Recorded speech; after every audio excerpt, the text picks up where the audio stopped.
오늘은 귀납적 성경 공부에 대해서 함께 여러분들과 살펴보고자 합니다. 강의를 시작하면서 목자분들에게, 목원분들에게 한 가지 질문을 드리고 싶습니다. 여러분, 우리의 목장의 생명력과 핵심은 무엇일까요? 한번 생각해 보셨으면 좋겠어요. 스스로 내가 내 목장을 생각할 때에, 우리 목장을 생각할 때에 우리 목장이 정말 내세울 수 있는, 우리 목장에서 가장 중요한 것, 그것은 무엇일까? 속으로 한번 생각해 보셨죠? 소그룹에는 다양한 요소가 있습니다. 목장 모임에는 여러 가지 요소들이 그 안에 담겨져 있죠. 친교도 있고, 나눔도 있고, 기도도 있고, 성경 공부도 있고, 봉사도 있습니다. 어떤 목장은 정말 깊은 나눔이 있는 것이 우리 목장의 특징일 수도 있어요. 어떤 목장은 함께 모여서 정말 뜨겁게 기도하는 것이 우리의 목장의 핵심이라고 생각할 수도 있습니다. 어떤 목장은 정말 맛있게 식사를 같이 나누는 것이 우리 목장의 장기라고 이야기할 수도 있습니다.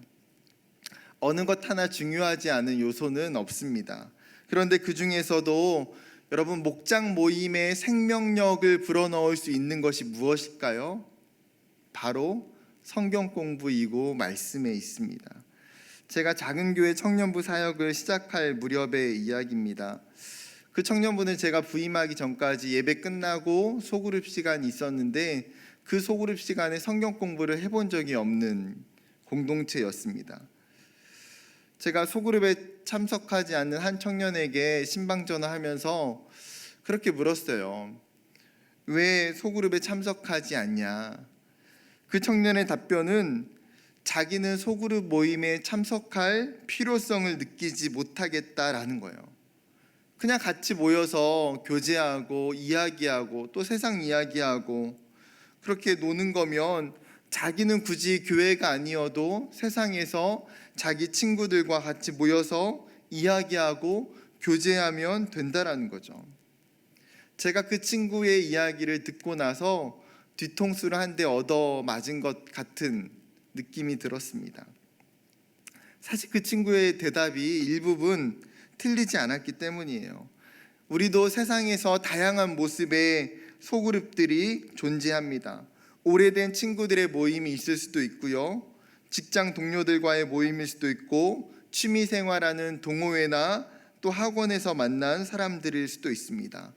그런 소그룹과 그런 모임들이 때로는 어쩌면 교회보다도 더 편하고 재미있고 즐거운 소그룹들이 존재하더라는 거죠.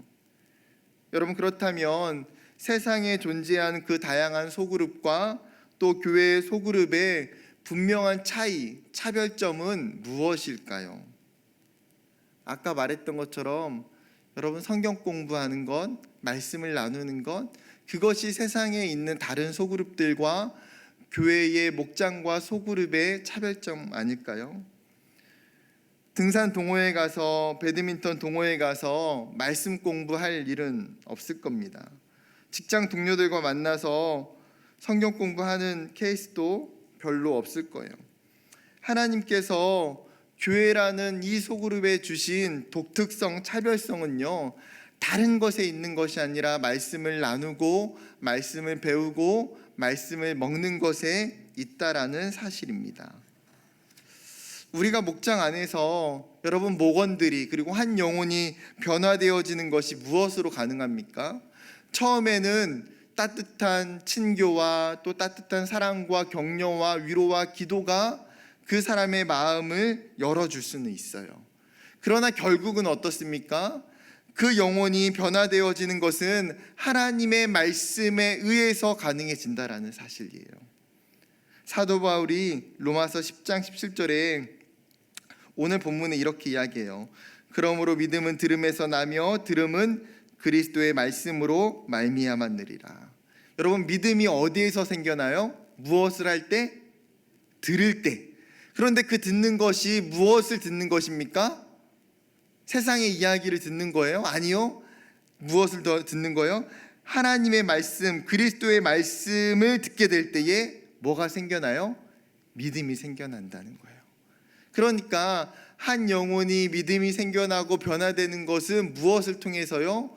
우리가 목장에서 하나님의 말씀을 같이 나누고 배우고 함께 그 말씀을 먹을 때에 믿음이 자라나고 하나님을 알아가게 된다라는 사실이에요. 그게 왜 가능합니까? 말씀이 가지고 있는 그 능력 때문에, 말씀이 가지고 있는 생명력 때문에 이것이 가능한 거예요. 히브리서 4장 12절 말씀에도 이렇게 이야기합니다.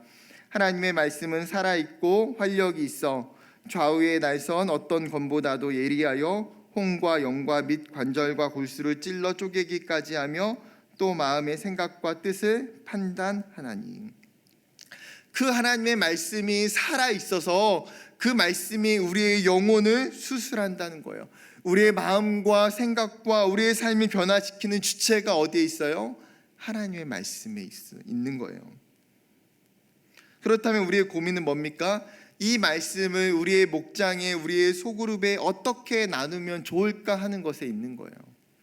성경 공부의 방법은 크게 두 가지가 있습니다. 귀납적 성경 공부와 연역적 성경 공부가 있어요. 귀납적인 방법을 사용하는 성경 공부와 연역적인 방법을 사용하는 성경 공부인 거죠. 그러면 귀납법과 연역법이 무엇일까요? 먼저 귀납법이란 특수하거나 개별적인 어떤 사실, 현상, 경험들로부터 일반적인 결론을 이끌어내는 추리의 방법을 이야기합니다. 그러니까 어떤 사실들을 가지고 그것들을 종합해서 어떠한 결론을 도출해 가는 거예요. 그렇기 때문에 이 귀납법적인 방법은 미괄식입니다. 결론이 어디에 나올까요? 항상 마지막에 나오는 거예요. 마지막에. 제가 한 가지 예를 그림으로 가지고 왔는데요. 여러분, 사과라는 과일을 먹었는데 그 사과를 먹고 나서 맛있다는 경험을 하게 된 거예요. 또 바나나라는 과일을 먹었는데 마찬가지로 그 바나나를 먹고 나서 맛있다라는 경험을 발견했어요. 이러한 경험과 사실을 토대로 어떤 결론을 얻게 됩니까?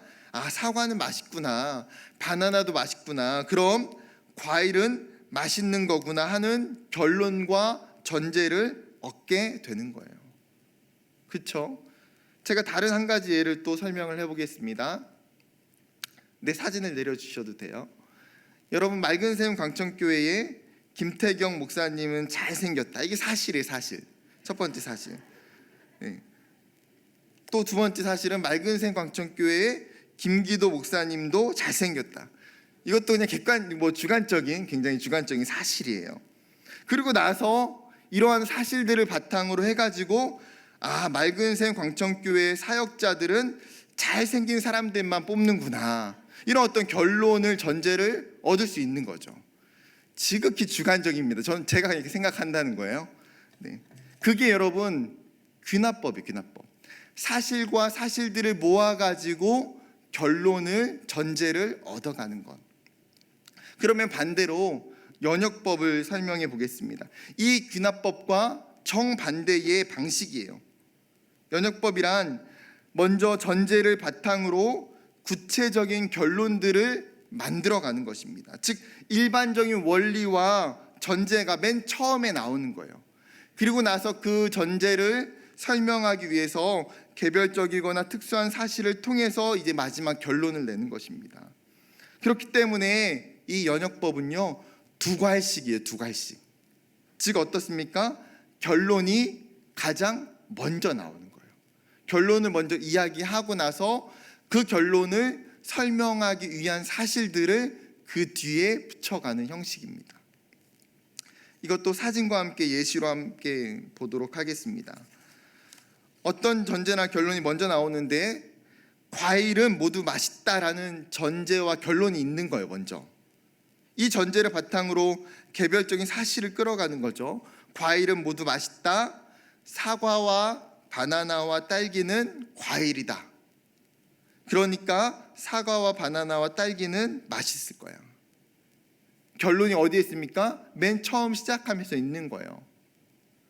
과일은 모두 맛있다. 아까 귀납법은 어땠습니까? 사실을 통해서 과일이 맛있다라는 결론을 냈는데 연역법은 아예 그 결론을 먼저 두는 것이죠. 또 다른 예를 하나 설명을 해보면, 미인은 잠꾸러기다. 우리가 자주 이렇게 통상적으로 사용하는 이야기잖아요. 이게 결론이에요. 결론. 전제라고 생각을 해보겠습니다. 미인은 잠꾸러기다. 생각을 해보니까 나는 잠을 많이 잔다. 나는 아무래도 미인인 것 같다. 전제가 뭐예요? 미인은 잠꾸러기라는 전제와 결론이 있기 때문에 그걸 가지고 사실을 붙여서 논리를 증명해 가는 거죠. 그러면 이 두 가지를 함께 좀 비교해 보도록 하겠습니다. 이런 연역적인 방법을 가지고 성경 공부를 하는 것과 귀납적인 방법을 가지고 성경 공부하는 것. 여러분 도표를 함께 보면서 보면 이 연역적인 방법은요, 리더의 중심이에요. 리더의 중심. 그러니까 리더가 사실은 일방적으로 강의를 하거나 가르치는 경우가 방식이 있습니다. 그런데 귀납적 성경 공부는 어떻습니까? 리더 혼자, 목자 중심이 아니에요.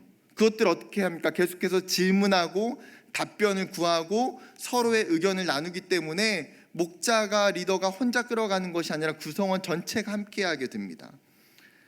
연역적인 방법은 증명하는 거예요. 전제를 사실을 붙여서 증명하는 것. 그런데 귀납적인 성경 공부는 발견해 가는 거예요. 사실들을 찾아가서 결론을 발견하는 것. 연역법은요, 일방적인 의사소통이에요. 그런데 귀납적인 방법은 어떻습니까? 목자와 목원이 쌍방적으로 의사소통을 하게 될 수밖에 없어요. 연역적인 방법은 지식 위주의 전달이 되겠죠. 그렇기 때문에 강의에 굉장히 적합한 방법이에요. 그런데 귀납적인 방법은 이해와 과정과 변화의 위주예요. 왜요? 계속 의사소통을 하게 되니까. 마지막으로 연역적인 방법은 아까 말했던 일방적이고 또 소통이 안 되기 때문에 적용하는 것에 있어서도 당연히 취약할 수밖에 없습니다. 그런데 귀납적인 방법은 어때요? 적용이 유리하고 강해요. 왜요? 그 사실들을 내가 찾아가고 내가 핵심을 파악하고 그것에 대한 적용도 내가 함께 내기 때문에 그 적용이 나의 적용이 되는 것이죠. 연역적인 방법과 귀납적인 방법 둘 다 유용하고 좋은 방법들입니다. 어떤 게 더 좋다 이러지 않아요. 사실은 강의는 귀납적인 방법보다 연역적인 방법이 훨씬 더 좋아요. 다만 우리가 성경을 완벽하게 이해하고 성경의 지식이 충만하지 않은 이상 귀납적인 방법으로 성경을 이해하고 분석하는 것이 더 안전하고 유용하고 효과적이라는 사실입니다. 우리가 목장 모임을 통해서 나누게 되는 여러분 성경 공부 교재도 있잖아요. 이 성경 공부 교재도 귀납적인 방법을 통해서 담임 목사님과 또 목사님들이 같이 만들어 간 거예요. 그러니까 우리가 질문해야 될 것들을 미리 본문을 통해서 그 질문들을 뽑아내 가지고 그 교재에 실은 것입니다. 질문을 하고 사실들을 발견해서 여러분이 그 사실들을 통해서 메시지와 핵심과 적용을 끌어가야 되는 거예요. 담임 목사님 주일 설교 스타일도 여러분 보면 어떻습니까? 귀납적인 방법이죠. 본문 안에 있는 어떤 본문의 사실들을 한 가지 이야기하고 나서 마지막으로 그 결론을 정리하면서 설교를 끌어가세요. 여러분 그렇다면 이런 귀납적 성경 공부의 역사가 언제 시작되었을까요? 귀납적 성경 공부를 처음 시작한 사람이 있습니다. 바로 윌리엄 웹스터 화이트라는 분입니다. 인도 선교사로 있다가 이분이 1901년에 BSNY라는 어떤 성경 공부 아카데미를 세웁니다. 그래서 자신이 개발했던 그 성경 연구의 방법으로 학생들을 가르치는 커리큘럼을 만들어서 가르치는데 그것이 귀납적 성경 연구였어요. 그리고 그분이 귀납적 성경 연구에서 사용했던 방법, 틀이 뭐냐면 관찰과 해석과 적용이라는 이 세 가지의 과정을 통해서 분석하고 연구한 거죠, 성경을. 120년 전에 만들어진 성경 연구 방법인데도 지금도 어쩌면 여전히 가장 많이 사용되는 성경 연구 방법인 것 같습니다. 여러분 한국 교회도 20년 전쯤 2000년 초반에 어떻습니까? 이 귀납적 성경 연구 방법이 굉장히 붐을 일으켰어요. 여러분도 그때 아마 경험해 보신 분들이 많이 있으실 거예요. 많은 교회가 귀납적 성경 연구를 배우고 익히고 그것들을 가지고 열심을 내어 했던 경험들이 다 있습니다. 오늘 여러분들과 또 이 귀납적 성경 연구에 대해서 잠깐 맛보기를 가지려고 합니다. 제가 이제 귀납적 성경 연구 강의를 하고 있는데 3주 동안 7시간을 나눠요. 이 7시간을 압축해서 여러분 도움이 될 만한 내용들만 좀 소개를 해보고자 합니다. 여러분, 귀납적 성경 연구는 아까 이야기했던 것처럼 관찰과 해석과 적용이라는 단계로 이루어집니다. 여러분, 왜 그렇습니까? 여러분, 성경은 사실은 그 당시의 저자에게 저자의 상황과 환경 속에서 주시는 하나님의 말씀이에요. 그렇죠? 여러분, 그렇기 때문에 당시의 상황과 환경 속에서 하나님이 어떤 말씀을 하셨는지를 발견하는 게 중요해요. 그 성경의 시대와 상황과 환경이 지금의 시대와 상황과 환경과 다르기 때문이에요. 그렇기 때문에 그 시대 속에서 하나님이 어떤 말씀을 하고 있는지를 찾아가는 과정이 발견하는 것이 관찰이라고 합니다. 그리고 나서 그 관찰했던 내용들을 통해서 그 안에서 핵심 메시지를 뽑아내는 것을, 끄집어내는 것을 해석이라고 이야기합니다. 여러분, 그림 보시면 동그라미, 그 동그라미가 성경 시대의 상황이에요. 그 시대 상황 속에서 말씀하시는 메시지가 있잖아요. 그것이 삼각형입니다. 그러면 뭐만 뽑아내야 돼요? 그 당시의 상황 속에 있는 핵심 메시지를 뽑아내는 것, 그것이 해석이에요. 그리고 나면 마지막 단계가 무엇입니까? 그것을 어떻게 해야 돼요? 결국은 지금의 나의 상황과 환경과 시대 속에서 내 삶에 옮겨 넣어가지고 적용하는 거예요. 그것이 적용이에요. 적용. 정리하면 관찰은 무엇이냐면 본문에서 무엇을 보는가 하는 거예요. 본문에 무엇이 있는가, 본문에 어떤 사실들이 있는가. 해석은 이 본문이 무엇을 의미하는가에 있어요. 이 본문이 가지고 있는 메시지가 무엇인가, 의미가 무엇인가를 찾는 것. 마지막 적용은 이 본문을 나의 삶에 어떻게 적용할 것인가에 달려 있는 것입니다. 여러분, 이 귀납적 성경 연구가 3단계로 되어 있다고 했습니다. 뭐라고요? 첫 번째가 뭡니까? 관찰. 두 번째가 해석. 세 번째가 적용. 다시 첫 번째가 관찰, 해석, 적용. 여러분, 성경을 볼 때에도, 우리가 큐티를 할 때에도, 성경을 연구할 때에도요, 사실은 여러분들 지금 이 방법들을 사용하고 있는 거예요. 여러분, 우리가 큐티를 할 때도 어떻습니까? 본문을 보고 관찰을 하잖아요. 이 본문 안에 어떤 사실들이 있는지, 어떤 내용들이 있는지. 그리고 때로는 그 본문을 가지고 질문을 하기도 하고 궁금증을 갖기도 하고, 그것을 다른 성경에서 찾고 하면 그것이 해석이에요. 이 본문 안에 어떤 메시지가 있을까? 하나님 나에게 어떤 메시지를 주셨을까? 그것이 해석이죠. 그리고 나서 그것들을 가지고 내가 어떻게 실천하고 어떻게 적용할까? 우리가 사실 큐티를 할 때에도, 성경을 볼 때에도 이 방법들을 사용하고 있어요. 이 방법을 얼마나 더 구체적으로 분명하게 사용하느냐 안 하느냐의 차이이겠죠. 그러면 관찰에 도움이 될 것들을 함께 나누도록 하겠습니다. 관찰이란 본문에 있는 사실적인 정보를 수집하는 것입니다. 사실을 수집해내는 것. 관찰은 그냥 있는 것 그대로 보는 거예요. 그 본문에 뭐라고 말하고 있지? 그 본문에 어떤 이야기를 하고 있지? 그런데 그 본문을 볼 때에, 여러분 한 텍스트를 볼 때에 중요하게 이제 그 본문을 봐야 되는 방법이 있습니다. 뭐냐면 반복, 비교, 대조되는 것을 찾아야 돼요. 반복, 비교, 대조되는 것을 찾아야 된다. 여러분, 집에서 엄마나 아빠가 자녀들한테 했던 이야기 또 하고 또 하고 또 할 때가 있어요. 여러분, 왜 어제 했던 이야기 또 하고 지난달에 했던 이야기 또 하고 왜 또 합니까? 그게 중요하기 때문에 계속하는 거예요. 여러분, 사람은 다 똑같은 마음이에요. 내가 중요하다고 생각하면 그 이야기를 계속해서 반복하는 거죠. 성경에 하나님이 성경을 통해서 말씀하시는 방법도 사실은 동일해요.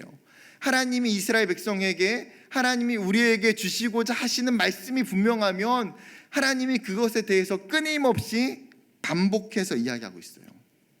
반복해서. 그래서 성경에서 어떤 단어나 표현이 반복된다는 것은 그것이 핵심의 가능성이 높다라는 거죠. 예를 들어서 시편 135편 1절부터 5절의 말씀을 보게 되면 한번 읽어보겠습니다. 여호와께 감사하라. 그는 선하시며 그 인자하심이 영원함이로다. 신들 중에 뛰어난 하나님께 감사하라. 그 인자하심이 영원함이로다. 주들 중에 뛰어난 주께 감사하라. 그 인자하심이 영원함이로다. 홀로 큰 기이한 일들을 행하신 이에게 감사하라. 그 인자하심이 영원함이로다. 지혜로 하늘을 지으신 이에게 감사하라. 그 인자하심이 영원함이로다. 여러분, 이 시편의 저자가 무엇을 반복해서 이야기하고 있습니까? 감사라는 거죠. 누구에게요? 여호와께 감사라는 이야기를 계속하는 거예요. 왜요? 그게 주고자 하는 메시지이기 때문이에요. 하나님께 감사하라. 그 하나님께 감사하라. 그래서 반복되는 단어, 표현, 시간, 장소, 인물, 핵심 동사, 핵심 단어, 접속사 이런 것들을 찾아서 어떻게 해야 됩니까? 볼펜으로 이렇게 표시하면서 여러 가지 색연필이나 색깔펜이나 그런 것들로 표시해서 구분하기 좋게 관찰하면 눈에 띄기 때문에 더 좋은 관찰이 됩니다. 두 번째 중요한 관찰의 방법이 있는데요. 그것은 육하 원칙을 사용하는 거예요. 여러분, 우리가 그 국민학교 또 초등학교 다닐 때 배웠잖아요. 국어 시간에 가장 많이 들었던 이야기가 뭡니까? 어떤 방법을 사용하는 거예요? 책을 볼 때는 육하 원칙을 사용하는 것. 여러분, 육하 원칙에는 뭐가 있습니까? 언제, 어디서, 누가, 무엇을, 어떻게, 왜.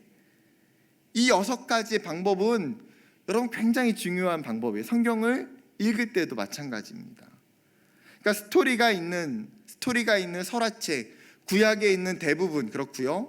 신약에 있는 사복음서와 사도행전 같은 이 스토리가 있는 책들은 등장인물이 있잖아요. 등장인물을 중심으로 어떠한 사건이 전개가 돼요. 우리가 계속 보고 있는 사도행전도 그렇잖아요. 사도 바울이 계속해서 지역들을 옮겨가면서 복음을 전하고 교회를 세우면서 어떠한 사건들이 일어나잖아요. 이런 스토리가 있는 설화체들은 육하 원칙을 사용하면 돼요. 이것이 언제 일어난 사건인지, 어디에서 일어난 사건인지, 그리고 누가 무엇을 어떻게 했는지. 구약 같으면 아브라함이 등장인물이면 아브라함이 지금 뭘 하고 있지? 아브라함이 어떻게 이야기하고 있지? 그 아브라함을 향해서 하나님이 뭐라고 말씀하고 있지? 모세가 주인공이면 모세가 반응하고 있는 모습, 모세가 행동하는 것들, 그 모세를 향하여서 하나님이 뭐라고 말씀하시는지 이야기하는 것들. 그래서 육하 원칙을 중심으로 본문을 살펴보면 됩니다.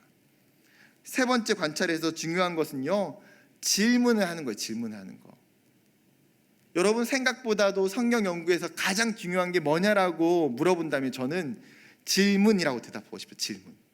질문. 사실은 성경은 쉬운 어떤 글이 아니잖아요.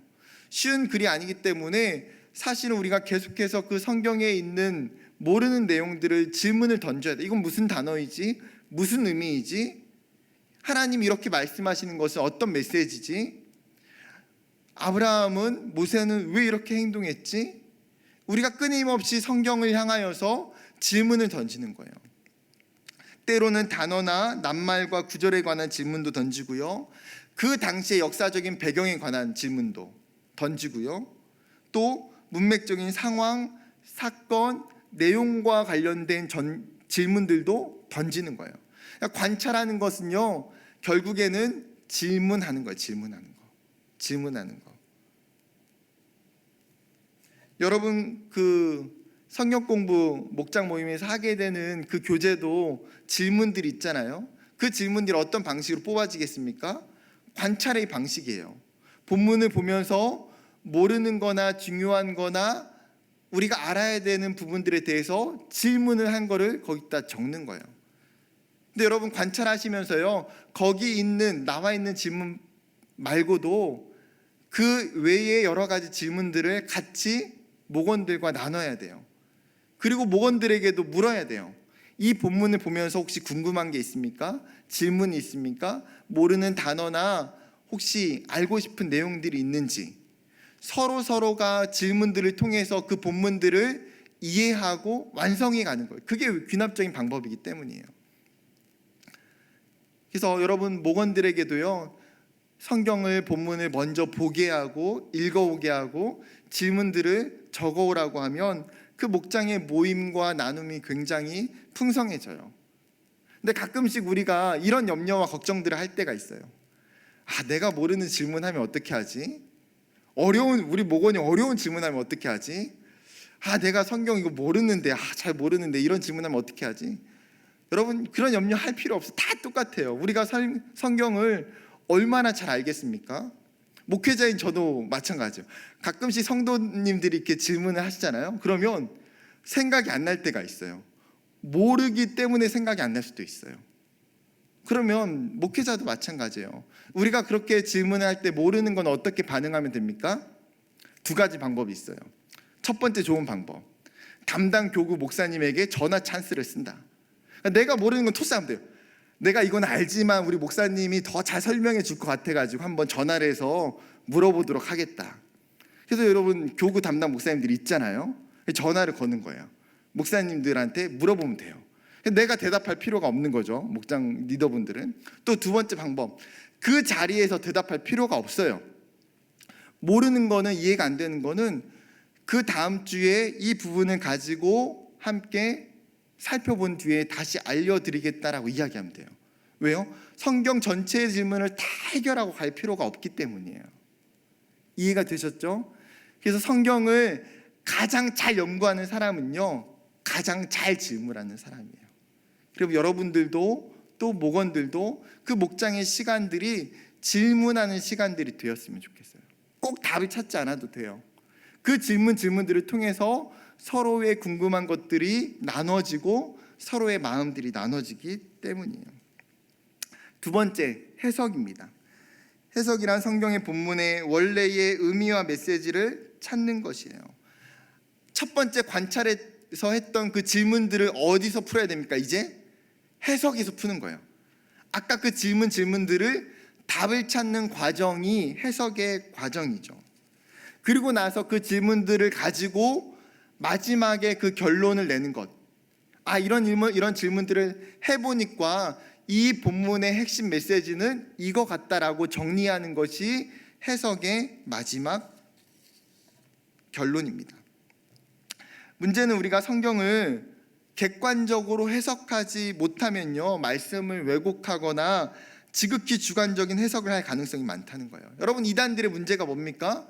성경의 똑같은 본문을 보면서도 그것을 자의적으로 해석하고 왜곡하고 그것을 굉장히 주관적으로 해석하기 때문이에요.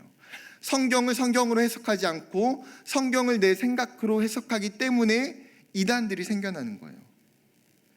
그렇다면 성경을 바르게 해석하기 위한 좋은 열쇠들이 있습니다.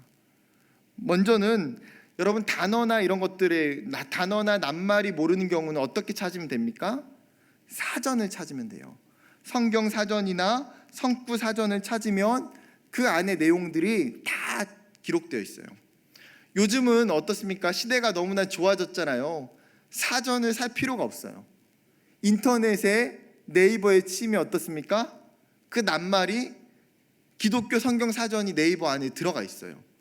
그래서 그 낱말들이 다 떠요. 얼마나 좋은 시대에 사는지 몰라요. 또 우리가 성경 본문을 보다가 지명이나 지도에 관한 내용들이 나와요.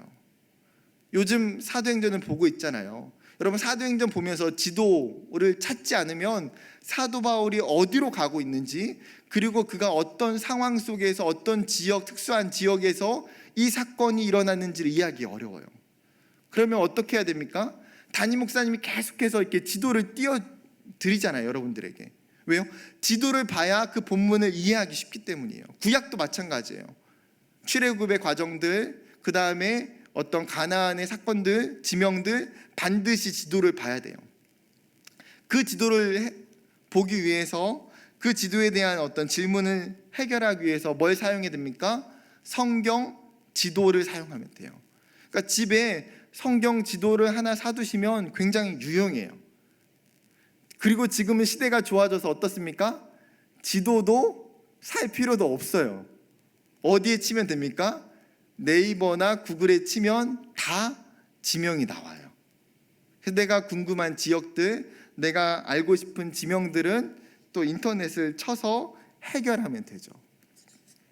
세 번째, 배경에 관한 질문들을 할 때가 있어요.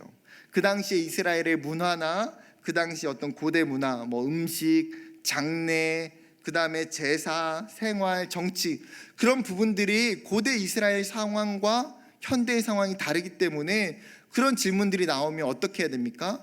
이러한 어떤 그 당시의 배경을 설명해 줄 수 있는 배경 주석이나 성경의 개론서들을 사용하면 그 질문들도 해결할 수 있다는 사실입니다.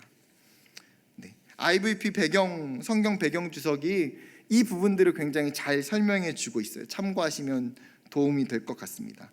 그리고 네 번째, 다섯 번째가 더 중요해요. 사실 성경은요, 성경으로 해석하는 거예요. 성경은 다른 걸로 보지 않아도 돼요. 성경의 많은 부분들은 성경 안에 답이 있고 성경으로 해석할 수 있기 때문이에요. 네 번째 뭡니까? 관주예요, 관주. 여러분 관주 아시죠? 우리 권사님들 다 관주 아실 거예요. 여러분 관주 성경이라는 게 있어요. 관주 성경이 뭡니까? 그 단어나 구절이 다른 어떤 구약이나 신약의 다른 말씀에 연관되어져 있는 말씀들을 알려줘요. 그러면 그것의 최초 본문들을 알 수도 있고요. 그 단어가 다른 본문에서 어디에 어떻게 사용되고 있는지, 어떤 의미로 사용되고 있는지를 찾게 돼요. 그래서 전통적인 관주 성경이 있을 수도 있고요. 여러분이 보고 있는 성경 중에도 어떻습니까? 성경 그 구절구절마다 오른쪽 밑에 이렇게 뭐 파란색이나 검정색으로 있잖아요. 뭐 요한복음, 마태복음 뭐 이렇게 나와 있는 성경. 그래서 성경은 최소한의 관주가 나타나 있는 것이 좋은 성경이에요. 좋은 성경. 관주 성경이 없는 분들은 관주가 적혀져 있는 성경을 사용하시면 어때요? 그 본문에 모르는 내용을 빠르게 찾아보는 거예요. 아, 이 내용이 구약에 있구나. 신약의 다른 본문에 있구나. 아, 이게 이런 의미구나. 이게 예수님께서 구약에 여기서 인용을 하셨던 거구나. 그래서 그 질문들을 해결할 수 있는 거예요. 그리고 다섯 번째, 성경 본문의 질문들이 이해가 안 될 때는요, 가장 좋은 방법은 저는 번역 성경이라고 생각이 들어요. 번역 성경. 그러니까 다른 쉬운 번역을 통해서 그 내용을 이해하면 되는 거예요. 개역 개정은 때로는 읽으면 이게 무슨 말이지? 분명히 한글 성경을 읽고 있는데 이해가 안 될 때가 많아요. 왜요? 어려운 단어나 표현과 번역이 있기 때문에.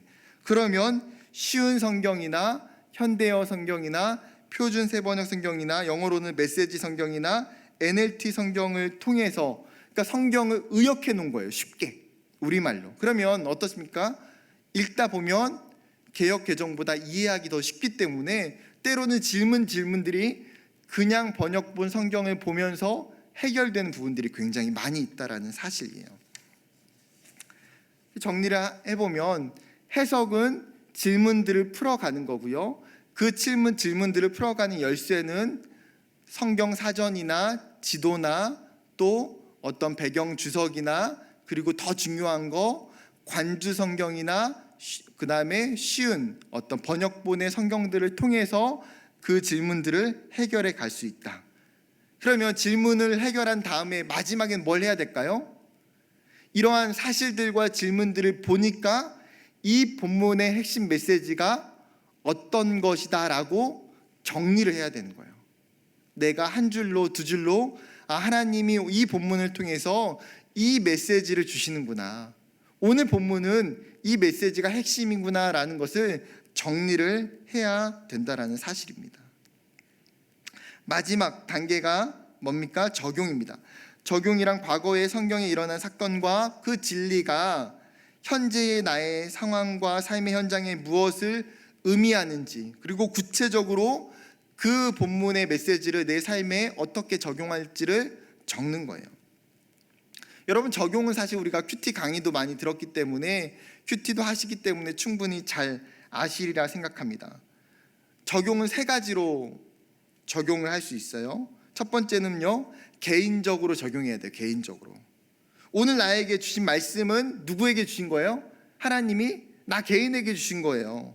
그러니까 말씀을 연구해서 메시지를 찾아서 그것을 다른 사람에게 적용하면 안 돼요. 이거 우리 남편에게 하나님 주시는 말씀인데, 이거 우리 아들에게, 우리 딸에게 지금 하나님 주시는 말인데 우리 딸에게 이거 적용하라고 해야지.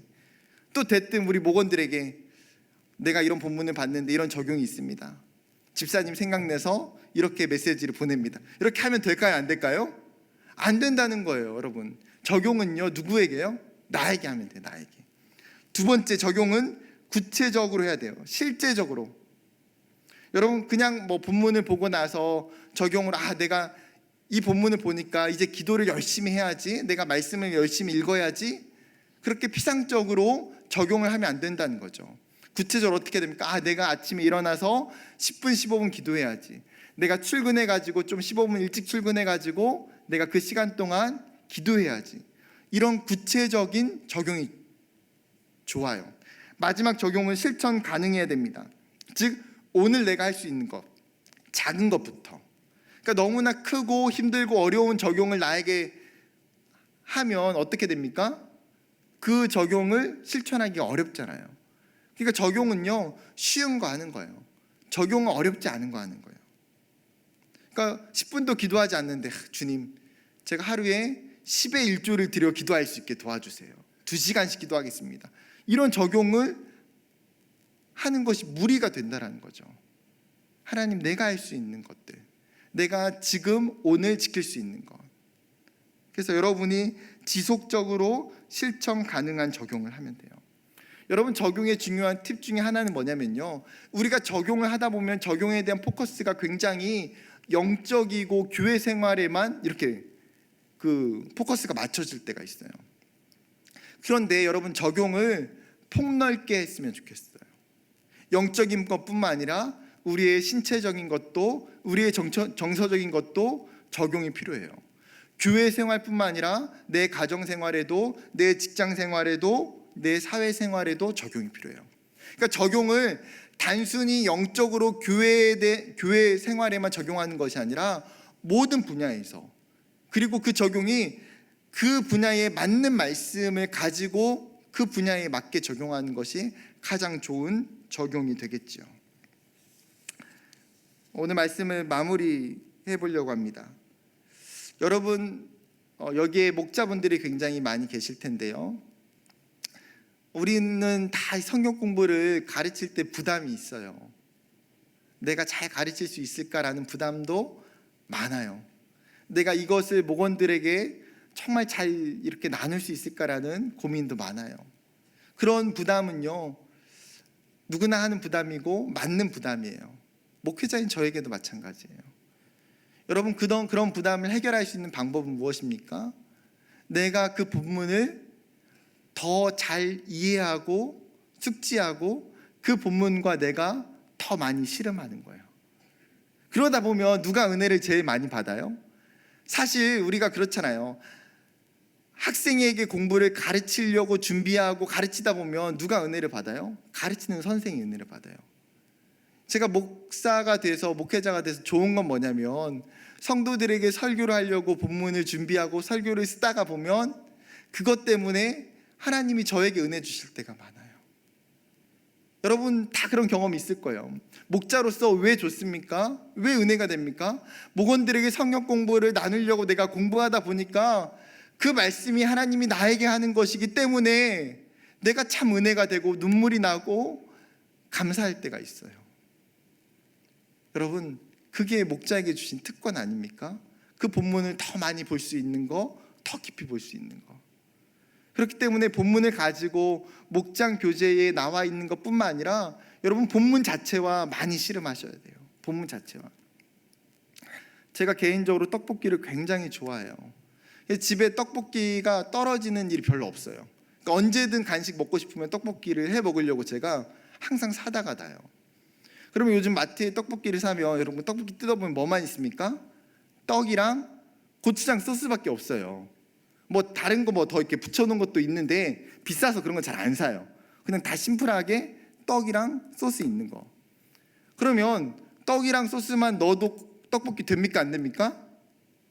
돼요. 돼요. 안 되지 않아요? 그럼 먹으라고 이렇게 있는 거니까 되죠, 당연히. 그런데 그렇게 하면 맛있을까요? 맛이 없을까요? 엄청 배고프면 맛있습니다. 근데 그냥 뭐 보통이에요, 보통. 그럼 그걸 맛있게 하려면 어떻게 해야 돼요? 집에 있는 오뎅도 쓸어 넣고 파도 넣고 양배추도 넣고 내가 넣을 수 있는 것도 넣어요. 저는 거의 다 넣어요. 막 뭐 올리고당도 넣고 뭐 양배추, 뭐 파, 오뎅, 시간 날 때는 계란도 삶아서 넣어요. 그럼 어떻습니까? 똑같은 떡볶이가 맛있을까요? 맛이 없을까요? 엄청 맛있어져요. 포장마차보다 더 맛있어져요. 네. 여러분, 말씀을 목장에서 같이 나누고 하는 것도 똑같아요. 내가 그냥 이거 질문들을 해결해도 저도 은혜가 되고 목원들도 은혜 받을 수 있어요. 그런데 그 말씀을 내가 더 많이 연구하고 질문들을 만들어 가면서 그것들을 내가 더 깊이 우려내면, 그 말씀을 내가 더 깊이 우려내면 우리 목장에 있는 목원들이 어때요? 더 맛있는 말씀을 먹을 수 있는 거예요. 더 행복하게 그 말씀을 나눌 수가 있는 거예요.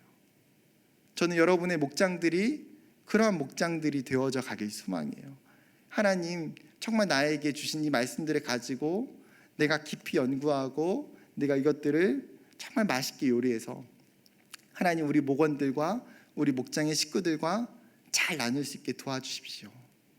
그러한 마음과 소망들이 여러분에게 있기를 원합니다.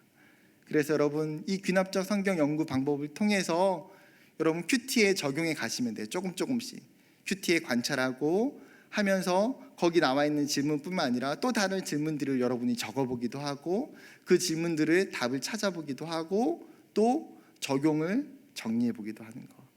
그래서 여러분 큐티하는 것 자체가요 귀납적 성경 공부가 되어져 가요. 그 시간들 여러분 그 말씀의 시간들을 통해서 하나님이 정말 송이꿀보다도 더 단 은혜들을 저와 여러분들에게 주실 줄 믿습니다.